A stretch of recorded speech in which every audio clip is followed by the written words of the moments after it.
Sean bienvenidos a las historias de Lilith. Sean todos muy bienvenidos. Vamos a continuar con las historias de Oscar Wilde, fantásticos cuentos de hadas que perduran en la historia. Comencemos. El retrato de Mr. W.H. Había estado yo cenando con Erskine en su pequeña y bonita casa de Burkish Walk, y estábamos sentados en la biblioteca saboreando nuestro café y nuestros cigarrillos, cuando salió a relucir casualmente en la conversación la cuestión de las falsificaciones literarias. No recuerdo ahora cómo fuimos a dar con ese tema tan curioso, cómo surgió en aquel entonces, pero sé que tuvimos una larga discusión sobre Macpherson, Ireland y Chatterton, y que respecto al último yo insistía en que las supuestas falsificaciones eran meramente el resultado de un deseo artístico de una representación perfecta, que no teníamos ningún derecho a querellarnos con ningún artista por las condiciones bajo las cuales elige presentar su obra, y que siendo el arte hasta cierto punto un modo de actuación, un intento de poder realizar la propia personalidad en un plano imaginario, fuera del alcance de los accidentes y limitaciones de la vida real con todas sus trabas, censurar a un artista por una falsificación era confundir un problema ético con uno estético. Erskine, que era mucho mayor que yo, y había estado escuchándome con la deferencia divertida de un hombre de 40 años, me puso de pronto la mano en el hombro y me dijo: ¿qué dirías de un joven que tuviera una teoría extraña sobre cierta obra de arte, que creyera en su teoría y cometiera una falsificación a fin de demostrarla? «Ah, eso es un asunto completamente diferente», contesté. Erskine permaneció en silencio unos instantes, mirando las tenues volutas grises de humo que ascendían de su cigarrillo. «Sí», dijo después de una pausa, «completamente diferente». Había algo en su tono de voz, un ligero toque de amargura quizá, que excitó mi curiosidad. «¿Has conocido alguna vez a alguien que hubiera hecho eso?», le pregunté. «Sí», respondió, arrojando su cigarrillo al fuego. «Un gran amigo mío, Cyril Graham. Era absolutamente fascinante y muy necio y muy cruel. Sin embargo, me dejó el único legado que he recibido en mi vida». «¿Qué era?», exclamé. Erskine se levantó de su asiento y, yendo a un alto armario de taracea que estaba entre las dos ventanas, lo abrió y volvió a donde yo estaba sentado, sosteniendo en la mano una pequeña pintura en tabla, montada en un viejo marco isabelino bastante deslustrado. Era un retrato de cuerpo entero de un joven vestido con un traje de finales del siglo XVI, en pie junto a una mesa, con la mano derecha descansando en un libro abierto. Parecía de unos 17 años y era de una belleza absolutamente extraordinaria, aunque evidentemente algo afeminada. En verdad, de no haber sido por la ropa y por el cabello cortado muy corto, se hubiera dicho que aquel rostro, con sus melancólicos ojos soñadores y sus delicados labios escarlata, era el rostro de una muchacha. En el estilo, y especialmente en el tratamiento de las manos, el retrato recordaba una de las obras tardías de François Clouet. El jubón de terciopelo negro, con sus adornos fantásticamente dorados, y el fondo azul pavo real que le realzaba tan gratamente y le prestaba un valor cromático tan luminoso, eran completamente del estilo de Clouet. Y las dos máscaras de la tragedia y de la comedia, colgadas bastante ceremoniosamente en el pedestal de mármol, tenían ese toque de inflexible severidad, tan diferente de la gracia ligera de los italianos, que ni siquiera en la corte de Francia perdió nunca el gran maestro flamenco, y que en sí misma ha sido siempre una característica del temperamento nórdico. «Es encantador», exclamé, «pero ¿quién es este joven sorprendente, cuya belleza ha preservado para nosotros tan felizmente el arte?» «Es el retrato de Mr. W.H», dijo Erskine con una triste sonrisa. «Puede que fuera un efecto casual de la luz, pero me pareció que le brillaban los ojos de lágrimas. «Mr. W. H.», exclamé. «¿Y quién era Mr. W. H.?» «¿No te acuerdas?», contestó. «Mire el libro sobre el que descansa su mano». «Veo que hay algo escrito en él, pero no puedo descifrarlo», repliqué. «Toma esta lupa e inténtalo», dijo Erskine, con la misma sonrisa triste jugueteándole todavía en torno a su boca. Cogí la lupa y, acercando un poco la lámpara, empecé a deletrear la apretada escritura del siglo XVI. «Al único progenitor de los sonetos que aquí se publican». «¡Cielo santo!», exclamé. «¿Es este el Mr. W. H. de Shakespeare?». «Eso es lo que solía decir Cyril Graham», musitó Erskine. «Pero no se parece en nada a Lord Pembroke», respondí yo. «Conozco muy bien los retratos de Penshats. Me alojé muy cerca de allí hace unas semanas». «¿Crees de verdad que los sonetos están dirigidos a Lord Pembroke?», preguntó. «Estoy seguro de ello», repliqué. «Pembroke, Shakespeare y Mistress Mary Fitton son los tres personajes de los sonetos. No cabe duda alguna respecto a ello». «Bien, yo estoy de acuerdo contigo», dijo Erskine, «pero no siempre he pensado así. Hubo un tiempo en que creía, bueno, supongo que creía en Cyril Graham y en su teoría». «¿Y qué teoría es esa?», pregunté, mirando el admirable retrato que ya había comenzado a ejercer una extraña fascinación sobre mí. «Es una larga historia», dijo Erskine, quitándome el retrato con bastante brusquedad. Pensé entonces. «Una historia muy larga, pero si tienes interés en oírla, te la contaré». «Me encantan las historias sobre los sonetos de Shakespeare», exclamé, «pero no creo probable que vaya a aceptar ninguna idea nueva sobre ellos. El asunto ha dejado de ser un misterio para nadie. Ciertamente, me pregunto si ha sido un misterio alguna vez». «Como yo no creo en la teoría, no es probable que te convierta a ella», dijo Erskine riendo, «pero puede que te interese». «Cuéntamelo, desde luego», respondí. «Con tal de que sea la mitad de deliciosa que el cuadro, me daré por más que satisfecho». «Pues bien», dijo Erskine, encendiendo un cigarrillo, «debo empezar por hablarte del propio Cyril Graham. Él y yo vivíamos en el mismo edificio en Eton. Yo era 1 año o 2 mayor que él, pero éramos grandes amigos y juntos hacíamos todo el trabajo y juntos jugábamos. Había, por supuesto, mucho más juego que trabajo, pero no puedo decir que lo lamente. Siempre es una ventaja no haber recibido una sólida educación comercial, y lo que yo aprendí en los campos de deporte de Eton me ha sido tan útil como lo que me enseñaron en Cambridge. He de decirte que habían muerto los padres de Cyril, los dos. Se habían ahogado en un terrible accidente de yate frente a las costas de la isla de Wight. Su padre había pertenecido al cuerpo diplomático y se había casado con una hija, la única hija en realidad, del anciano Lord Crediton, que se convirtió en tutor de Cyril a la muerte de sus padres. No creo que Lord Crediton se preocupara mucho de Cyril. Realmente nunca había perdonado a su hija que se casara con un hombre sin título nobiliario. Él era un viejo aristócrata extraordinario, que juraba como un vendedor ambulante y tenía los modales de un granjero. Recuerdo haberla visto un día de apertura en el Parlamento. Me gruñó, me dio 1 libra de oro y me dijo que no me convirtiera en un condenado radical como mi padre. Cyril le tenía muy poco cariño y se alegraba mucho de pasar la mayor parte de sus vacaciones con nosotros en Escocia. En verdad, nunca se llevaron bien. Cyril pensaba que su abuelo era un oso y él creía que Cyril era afeminado. Era afeminado, supongo yo, en algunos aspectos, aunque era muy buen jinete y magnífico en esgrima. De hecho, consiguió en esto los primeros premios antes de dejar Eton. Pero tenía ademanes muy lánguidos, estaba no poco orgulloso de ser bien parecido y ponía fuertes objeciones al fútbol. Las dos cosas que le daban verdadero placer eran la poesía y el actuar en representaciones teatrales.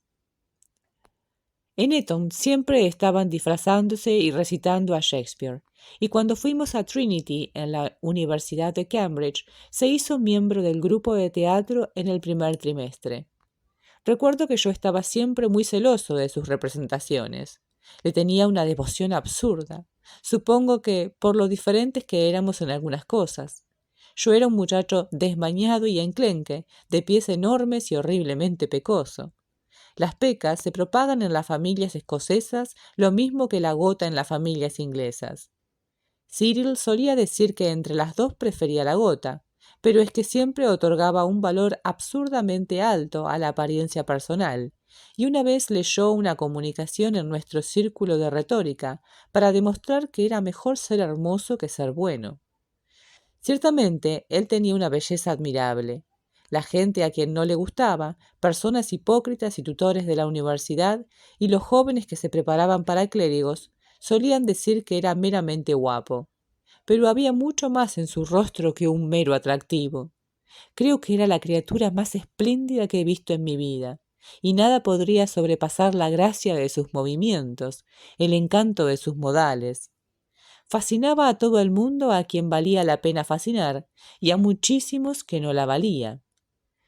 Frecuentemente era voluntarioso y petulante, y yo solía pensar que era terriblemente poco sincero. Creo que se debía principalmente a su desmesurado deseo de agradar. Pobre Cyril, le dije una vez que se contentara con triunfos de poca monta, pero lo único que hizo fue reírse. Estaba horriblemente consentido. Toda la gente encantadora, me imagino, está consentida. Ese es el secreto de su atractivo. Pero he de hablarte de la clase de actuaciones teatrales de Cyril. Ya sabes que no se permite en las agrupaciones teatrales de accionados que actúen actrices. Al menos no se permitía en mis tiempos. No sé lo que ocurre ahora. Pues bien, desde luego, Cyril siempre figuraba en los papeles de muchachas y cuando se representó como gustéis, hizo el papel de Rosalinda. Fue una maravillosa interpretación. De hecho, Cyril Graham ha sido la única Rosalinda perfecta que he visto en mi vida. Sería imposible describirte la belleza, la delicadeza, el refinamiento de toda la actuación. Causó una sensación inmensa, y el teatrillo horrible, como era entonces, se abarrotaba cada tarde. Incluso ahora, cuando leo la obra, no puedo por menos de pensar en Cyril. Podía haber sido escrita para él. Al trimestre siguiente se graduó y vino a Londres a estudiar para entrar en el cuerpo diplomático. Pero nunca trabajó nada. Se pasaba el día leyendo los sonetos de Shakespeare y las tardes en el teatro. Estaba, por supuesto, loco por subir al escenario, pero Lord Crediton y yo hicimos todo lo que pudimos para impedírselo. ¿Acaso si hubiera sido actor estaría vivo ahora? Siempre es necio dar consejos, pero dar un buen consejo es absolutamente fatal. Espero que no caigas tú nunca en ese error. Si lo haces, lo lamentarás. Bueno, para ir al grano de la historia, un día recibí una carta de Cyril pidiéndome que fuera a verle a su apartamento aquella tarde. Tenía un apartamento muy bonito en Piccadilly, con vistas a Green Park, y como yo solía ir a verle todos los días, me sorprendió bastante que se tomara la molestia de escribirme. Fui, desde luego, y cuando llegué le encontré en un estado de gran excitación. Me dijo que al fin había descubierto el verdadero secreto de los sonetos, de Shakespeare, que todos los eruditos y críticos habían estado en una dirección enteramente equivocada, y que él era el primero que, trabajando puramente por evidencia interna, había averiguado quién era realmente Mr. W.H. Estaba completamente loco de placer, y durante un largo rato no quiso decirme su teoría. Por fin sacó un montón de notas, cogió su libro de los sonetos por encima de la repisa de la chimenea, se sentó y me dio una larga conferencia sobre todo el tema. Empezó señalando que el joven a quien Shakespeare dirigió estos poemas, extrañamente apasionados, debió haber sido alguien que fuera realmente un factor vital en el desarrollo de su arte dramático, y que esto no podía decirse ni de Lord Pembroke ni de Lord Southampton. A decir verdad, quienquiera que fuera no podía haber sido nadie de alta cuna, como se muestra claramente en el soneto 25, en el que Shakespeare se pone a sí mismo en contraste con los que son favoritos de los grandes príncipes. Dice él con franqueza: aquellos que su estrella favorece alardeen de títulos y honores, que yo, a quien veda el sino triunfo tal, no busqué el gozo en lo que más honré. Y termina el soneto congratulándose por la condición humilde del que tanto adora. Feliz pues yo, que amé y soy amado, do puedo no mudar ni ser mudado. Este soneto, declaró Cyril, sería completamente ininteligible si nos imagináramos que estuviera dirigido al conde de Pembroke o al de Southampton, que eran los dos hombres de la más alta posición en Inglaterra y con títulos suficientes para que se les llamaran grandes príncipes.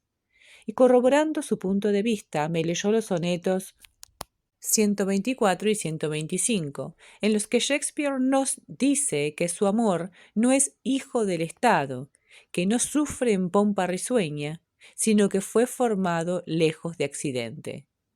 Yo escuchaba con mucho interés, pues no creo que se hubiera sostenido ese punto de vista antes.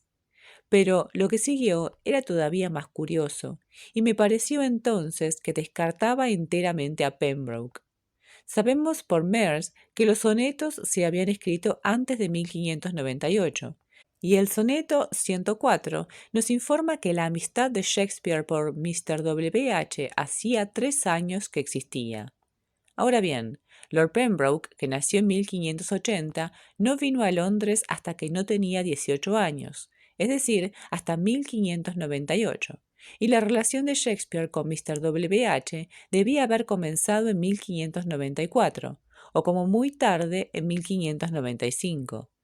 De acuerdo con esto, Shakespeare no pudo conocer a Lord Pembroke hasta después de haber escrito los sonetos.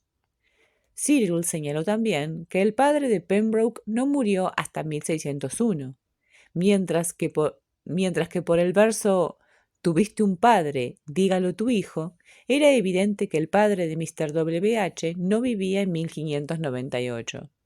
Además, era absurdo imaginar que cualquier editor de la época, y el prefacio es de mano del editor, se hubiera aventurado a dirigirse a William Herbert, conde de Pembroke, como Mr. W. H., no siendo el caso de Lord Buskirk, de quien se hablaba como de Mr. Sackville, un caso realmente paralelo, ya que Lord Buckhurst no era par del reino, sino meramente el hijo menor de un par, con un título de cortesía y el pasaje del Parnaso de Inglaterra en que aparece así. No es una dedicatoria protocolaria y majestuosa, sino simplemente una alusión casual. Todo eso en lo referente a Lord Pembroke, del que Cyril demolió fácilmente las supuestas pretensiones, mientras yo seguía sentado lleno de asombro. Con Lord Southampton, Cyril tuvo menos dificultades aún. Southampton fue desde muy joven amante de Elizabeth Vernon, así que no necesitaba invitaciones al matrimonio. No era agraciado, ni se parecía a su madre, como era el caso de Mr. W. H.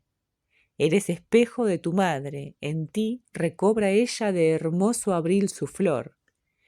Y sobre todo, su nombre de pila era Henry, mientras que los sonetos con juegos de palabras 135 y 153 muestran que el nombre del amigo de Shakespeare era el mismo que el suyo propio, Will.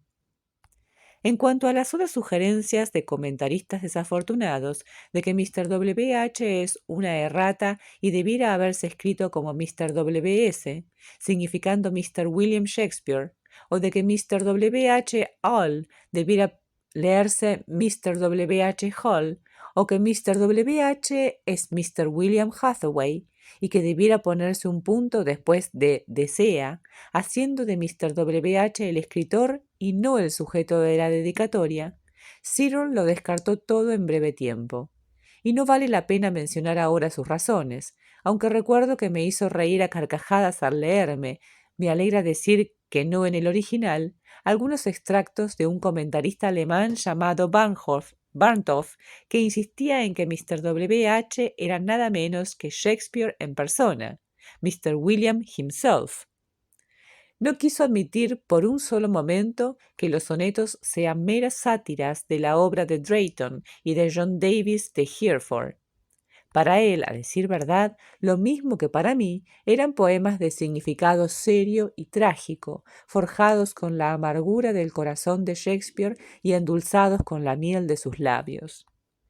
Aún menos quiso admitir él que fueran meramente una alegoría filosófica, y que en ellos se dirija Shakespeare a su ego ideal, a la virilidad ideal, o al espíritu de la belleza, o a la razón, o al logos divino, o a la Iglesia católica. Él sentía, como verdaderamente creo yo que debemos sentir todos, que los sonetos están dirigidos a un individuo, a un joven particular, cuya personalidad parece haber llenado, por alguna razón, el alma de Shakespeare de alegría terrible y de no menos terrible desesperación. Habiendo allanado el camino de este modo, me pidió Cyril que desechara de mi mente cualquier idea preconcebida que pudiera haberme formado sobre el tema, y que prestara oído, con honestidad y sin prejuicios, a su propia teoría. El problema que señalaba era el siguiente: ¿quién era ese joven contemporáneo de Shakespeare a quien, sin ser de noble cuna y ni siquiera de noble naturaleza, se dirigía en términos de adoración tan apasionada que no podemos por menos de asombrarnos del extraño culto, y casi tememos dar la vuelta a la llave que abre el misterio del corazón del poeta? ¿Quién era aquel cuya belleza física era tal que se convirtió en la misma piedra angular del arte de Shakespeare, la fuente misma de la inspiración de Shakespeare, la encarnación misma de los sueños de Shakespeare?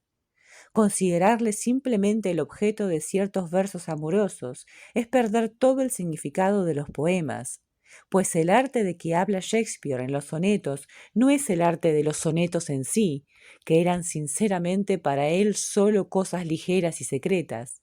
Es el arte del dramaturgo al que hace siempre alusión.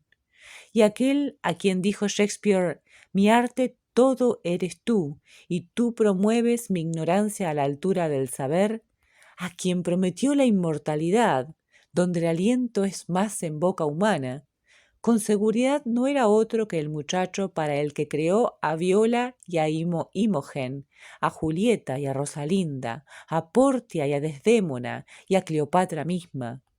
Esta era la teoría de Cyril Graham, deducida, como ves, puramente de los sonetos y dependiendo para su aceptación no tanto de la prueba demostrable o evidencia formal, como de una especie de sentido espiritual y artístico, por el cual sólo pretendía él podría discernirse el verdadero significado de los poemas. Recuerdo que me leyó este hermoso soneto. ¿Cómo puede a mi musa faltar tema, mientras alientes tú, dando a mi verso tu dulce razonar, tal excelente que imitar no ha ningún vulgar papel? Oh, date a ti las gracias si algo en mí digna lectura es frente a tu vista. Pues quién tan torpe que escribir no pueda cuando tú mismo das a invento luz. Sé tú la musa 10 veces más que las 9 que invocan los poetas, y aquel que a ti te invoca crear pueda ritmos eternos que perduren siempre. Y señaló hasta qué punto estos versos corroboraban completamente su teoría.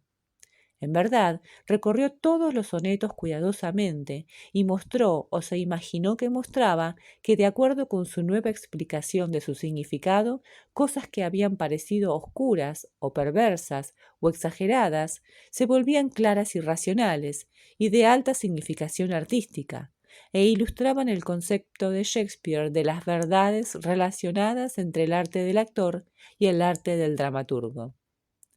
Desde luego, es evidente que debió existir en la compañía teatral de Shakespeare algún admirable actor adolescente de gran belleza, a quien confiaba la presentación de sus protagonistas femeninas, pues Shakespeare era un productor teatral práctico, además de un poeta imaginativo, y Cyril Graham había descubierto realmente el nombre del muchacho actor.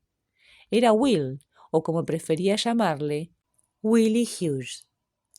El nombre de pila lo encontró desde luego en los sonetos 135 y 143, con sus juegos de palabras. El apellido estaba oculto, según él, en el octavo verso del soneto 20, en que se escribe a Mr. W.H. como un hombre en forma y en la suya todas. En la edición original de los sonetos, hues, formas homófonas de hues y ambos nombres homófonos de hues, matices, bellezas, está impreso con mayúscula y en cursiva, y esto, alegaba Graham, mostraba claramente que se trataba de un juego de palabras, y corroboraba firmemente esta hipótesis con aquellos sonetos en que se hacen curiosos juegos de palabras con uso y usura. Desde luego, a mí me convenció inmediatamente, y Willie Hughes llegó a ser para mí una persona tan real como Shakespeare. La única objeción que yo puse a la teoría fue que no se encuentra el nombre de Willie Hughes en las listas de actores de la compañía de Shakespeare, impresa en la primera edición in folio. Cyril, no obstante, señaló que la ausencia del nombre de Willie Hughes de esta lista corroboraba en realidad la teoría, ya que era evidente por el soneto 86 que Willie Hughes había abandonado la compañía para actuar en un teatro rival, probablemente en alguna de las obras de Chapman. Aludiendo sin duda a esto, le dijo Shakespeare a Willie Hughes en su gran soneto a Chapman: «Mas cuando completó tu rostro el verso, me faltó el tema, el mío tornó débil», refiriéndose obviamente la expresión «cuando completó tu rostro el verso» a la belleza del joven actor que daba vida y realidad y encanto añadido al verso de Chapman. Una idea que se repite también en el soneto 79. Mientras clamé yo solo por tu ayuda, mi verso solo tuvo tus encantos. Ahora mi ritmo grácil ya declina y a otra mi musa enferma cede el puesto. Y asimismo en el soneto que precede a este: toda pluma ajena mi uso tiene y a tu amparo dispersa su poesía. El juego de palabras, uso, use, parófono de Hughes, es desde luego obvio, lo mismo que la frase «y a tu amparo dispersa su poesía», con el significado de «con tu ayuda como actor ofrecen al público sus obras». Fue una velada maravillosa y seguimos allí sentados hasta casi la hora del alba, leyendo y releyendo los sonetos. Después de algún tiempo, sin embargo, empecé a ver que antes de que pudiera presentarse al mundo la teoría en forma realmente perfeccionada, era necesario conseguir alguna evidencia independiente sobre la existencia de ese joven actor, Willie Hughes. Si ésta pudiera establecerse, no habría duda posible sobre su identificación como Mr. W.H. Pero de otro modo se vendría abajo la teoría. Se lo expuse con toda firmeza a Cyril, a quien molestó en gran medida lo que él llamó el tono prosaico de mi mente, y en verdad se mostró bastante hiriente con el asunto. No obstante, le hice prometer que por su propio bien no publicaría su descubrimiento hasta que no hubiera puesto toda la cuestión fuera de cualquier duda. Y durante semanas y semanas investigamos en los registros de las iglesias de la City, los manuscritos Alley de Dulwich, los archivos del registro, los documentos de Lord Chamberlain. De hecho, todo lo que pensábamos que pudiera contener alguna alusión a Willie Hughes. No descubrimos nada, desde luego, y cada día me parecía más problemática la existencia de Willie Hughes. Cyril estaba en un estado de ánimo terrible y solía insistir en toda la cuestión día tras día, suplicándome que lo creyera. Pero yo veía el fallo de la teoría y me negaba a dejarme convencer hasta que se hubiera puesto más allá de toda duda o toda crítica a la existencia real de Willie Hughes. Un día Cyril se fue de la ciudad para reunirse con su abuelo, pensé yo entonces, pero luego supe por Lord Crediton que no fue ese el caso, y aproximadamente 15 días después recibí un telegrama suyo, expedido en Warwick, en el que se me pedía que fuera a cenar con él sin falta aquella tarde a las 8. Cuando llegué me dijo: «El único apóstol que no se merecía una prueba era Santo Tomás, y Santo Tomás fue el único apóstol que la tuvo».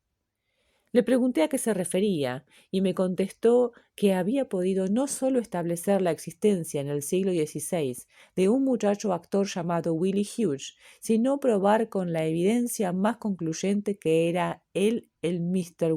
W. H. de los sonetos.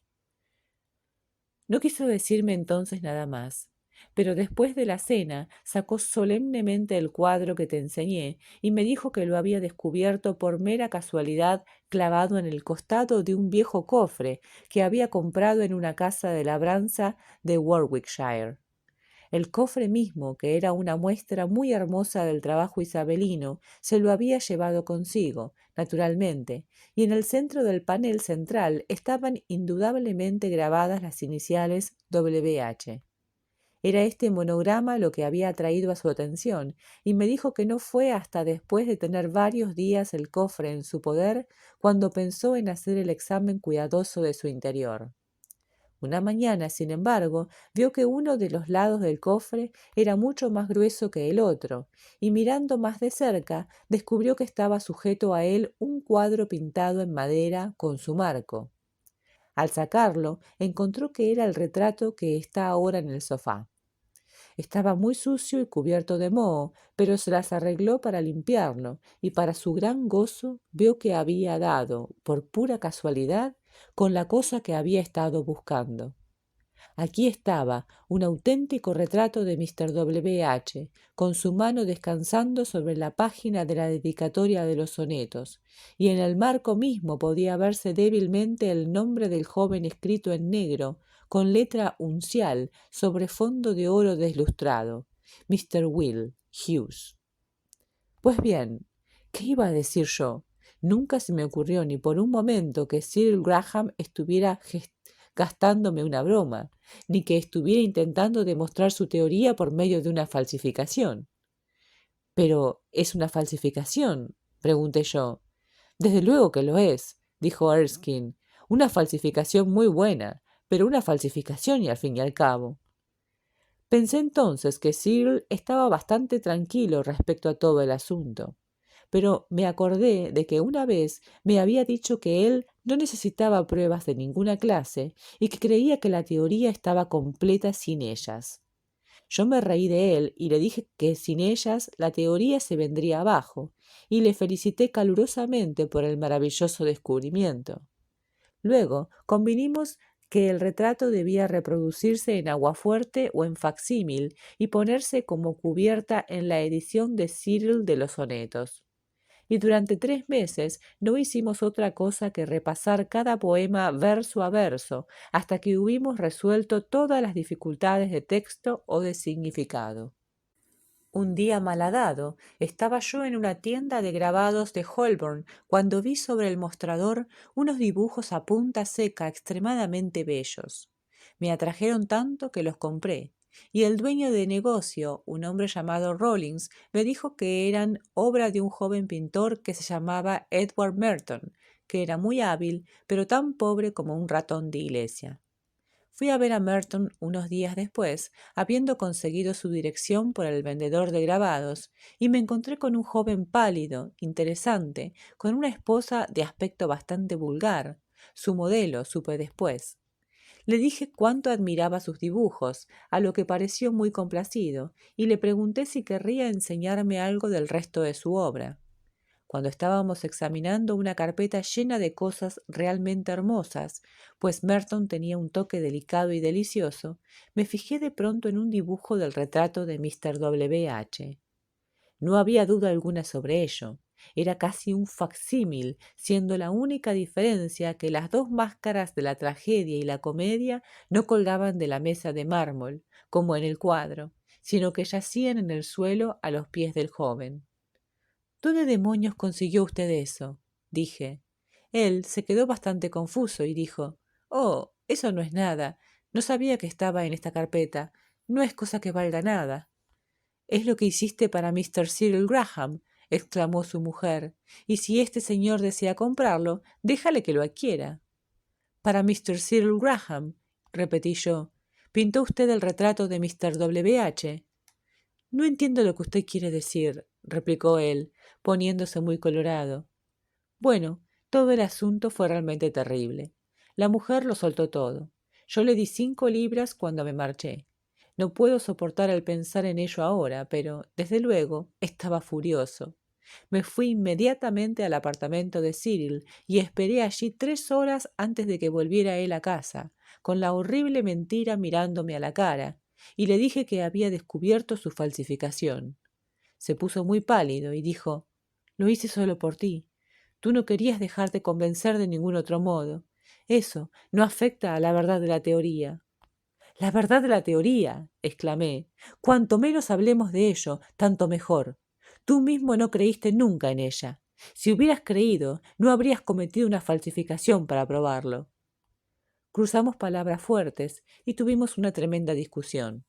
Supongo que fui injusto. A la mañana siguiente estaba muerto. «¿Muerto?», exclamé. «Sí, se disparó un tiro con un revólver». Algo de sangre salpicó el marco del cuadro, exactamente en el sitio en que se había pintado el nombre. Cuando yo llegué, su criado había enviado a buscarme inmediatamente. Ya estaba allí la policía. Había dejado una carta para mí, escrita evidentemente en la mayor agitación y agotamiento mental. «¿Qué ponía?», pregunté. «Oh, que creía absolutamente en Willie Hughes, que la falsificación del retrato la había hecho simplemente haciéndome una concesión y que no invalidaba en lo más mínimo la verdad de la teoría, y que a fin de probarme qué firme e inquebrantable era su fe en todo el asunto, iba a ofrecer su vida en sacrificio al secreto de los sonetos». Era una carta necia y demencial. Recuerdo que terminaba diciendo que me confiaba la teoría de Willie Hughes y que me tocaba a mí presentarla al mundo y desvelar el secreto del corazón de Shakespeare. «Es una historia la mar de trágica», exclamé. «Pero, ¿por qué no realizaste sus deseos?». Erskine se encogió de hombros. «Porque es una teoría completamente errónea, desde el principio al fin», respondió. «Mi querido Erskine», dije, levantándome de mi asiento, «estás enteramente equivocado respecto a todo ello. Es la única clave perfecta a los sonetos de Shakespeare que se ha hecho. Está completa en todos sus detalles. Yo creo en Willie Hughes». «No digas eso», dijo Erskine gravemente. «Creo que hay algo fatal en la idea, e intelectualmente no hay nada que decir en su favor. Yo he entrado a fondo en el asunto y te aseguro que la teoría es enteramente falaz. Es plausible hasta cierto punto. Luego no llega más allá. Por amor del cielo, mi querido muchacho, no resucites el tema de Willie Hughes. Te destrozará el corazón». «Erskine», repliqué, «tienes el deber de entregar esa teoría al mundo. Si no quieres hacerlo tú, lo haré yo. Al retenerla, estás traicionando la memoria de Cyril Graham, el más joven y el más espléndido de todos los mártires de la literatura. Te ruego que le hagas justicia. Murió por ello. No dejes que su muerte sea vana». Erskine me miró lleno de asombro. «Te has dejado llevar por el sentimiento de toda esta historia», dijo. «Olvidas que una cosa no es necesariamente verdad porque un hombre muera por ella. Yo era amigo leal de Cyril Graham. Su muerte fue un rudo golpe para mí, del que tardé años en rehacerme, y no creo que me haya rehecho nunca. Pero, respecto a Willie Hughes, no hay nada en la idea de Willie Hughes. No existió nunca tal persona. En cuanto a presentar toda la cosa ante el mundo cree que Cyril Graham se mató accidentalmente. La única prueba de su suicidio está en el contenido de la carta que me escribió, y de esta carta el público nunca ha tenido noticia. Hasta hoy Lord Creighton piensa que la cosa fue un accidente». «Cyril Graham sacrificó su vida por una gran idea», respondí, «y si tú no quieres hablar de su martirio, habla al menos de su fe». «Su fe», dijo Erskine, «se adhirió a algo que era falso, a algo que era erróneo, a algo que ningún especialista shakespeariano aceptaría ni por un instante. Se reirían de la teoría. No hagas el ridículo, ni sigas una pista que no lleva a ninguna parte. Empiezas por asumir la existencia de la persona misma, cuya existencia es lo que hay que probar. Además, todo el mundo sabe que los sonetos se dirigieron a Lord Pembroke. La cuestión quedó zanjada una vez por todas». «La cuestión no está zanjada», exclamé. «Tomaré la teoría donde Cyril Graham la dejó y demostraré al mundo que él tenía razón». Necio muchacho, dijo Erskine, vete a casa. Son más de las 2 y no pienses más en Willie Hughes. Siento el haberte hablado de ello y lamento muchísimo ciertamente el haberte convertido a una cosa en la que yo no creo.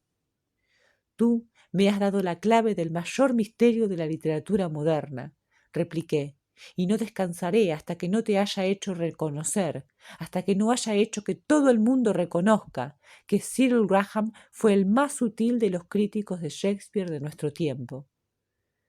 Cuando iba de camino a casa, atravesando St. James Park, rompía el alba sobre Londres. Los blancos cisnes yacían dormidos en el lago bruñido, y el adusto palacio parecía de púrpura recortado en el cielo verde pálido. Pensé en Cyril Graham y mis ojos se llenaron de lágrimas. Y este es el fin de la primera parte de esta curiosa historia. Mañana vamos a continuar, así que no se lo pierdan para saber cómo termina este misterio.